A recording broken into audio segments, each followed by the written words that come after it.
Hello guys, nagbabalik tayo dito kay itel Kiosk guys. Ito para sa latest update natin at yung request po natin para sa price update na itel guys. Ito ang ating latest update. Hawak natin dito yung dami po ni itel ni ano yan guys. Ito si S23 4G guys. Ito may tatlong variants tayong pagpipilian dito.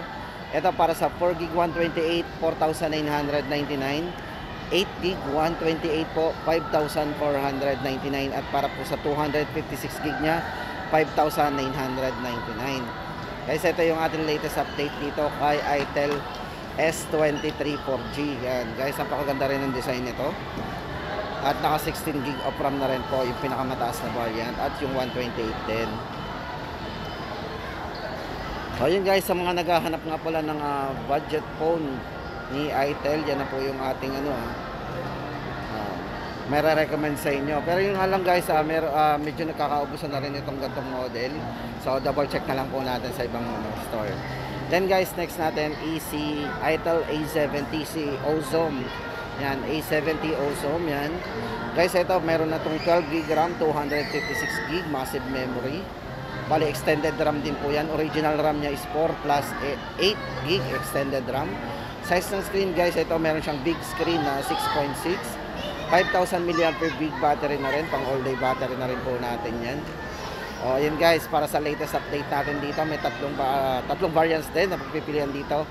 8GB 128 4,499, 12GB RAM 128 4,999, at para doon sa 256GB guys 5,499. So ito naka 6.6 big screen na nga po, ulitin natin. Yan guys, para sa latest update natin dito kay itel A70 Ozone or Ozone A70. And then next natin ipapakita sa inyo guys, ito naman for S23 Plus. So ito medyo nakakaubusan din.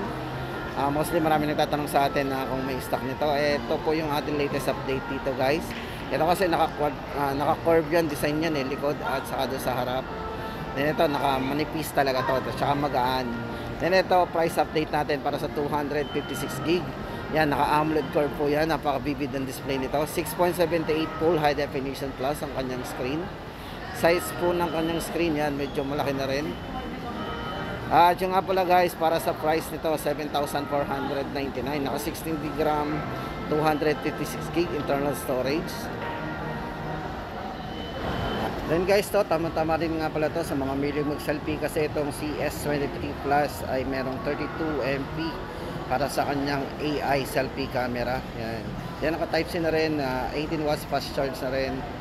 And napakagaan po guys ito, kasi 178 ano lang po ito ang bigat niya. Asyan guys ang update natin kay S23 Plus. Then guys, ito lipat tayo. Guys, sa mga naghahanap nga pala ng Pad 1 ni itel, ito for Pad 1 guys, itong price natin. Ito 40GB RAM 128GB. Ito guys, 6,999 po ang ating price dito. Naka 128 na po tayo. Tapos check po natin yung kanyang mga overlook o yung kanyang specs and parameters. Ito guys, pwede natin itong lagyan ng SIM kasi ito naka 4G LTE yan. Then naka dual stereo speaker yan, malakas ang sound. Size ng screen naka 10.1. Battery pang matagala kasi 6,000 mAh battery. At syempre guys yan, at sa front camera guys, meron siyang 80 degree para sa kanyang wide angle na 8 megapixel. Ayan, at 5MP naman sa kanyang front camera. So ayun guys, price update natin dito kay itel Pad 1, 6,999 guys. Medyo malaki na yung screen nito. Tama-tama yan sa mga naghahanap ng murang tablet. Then guys, ito last sa ating listahan, ito pong si P55 5G guys. Ito may labas si itel na 5G sa halagang 7,499.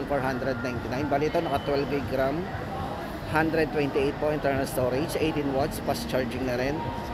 O diba, kasi ito yung kanyang chipset, naka D60 86nm 5G processor. So tama-tama sa mga gamer. At sa camera guys, meron na rin siyang 50 megapixel. So ito guys, sa mga naghahanap ng murang 5G niya itel, ito yung bagong labas po niya, P50 5G. O yan guys, ang ating latest update ngayong date ngayon is January 13, 2024. Yan, tama-tama yan sa mga nagpaplano palang bumili ng mga cellphone. So yun guys, see you sa mga next vlog natin. Lagi po tayo mag-stay tuned sa aking channel para lagi po tayong updated sa mga video na ating i-upload.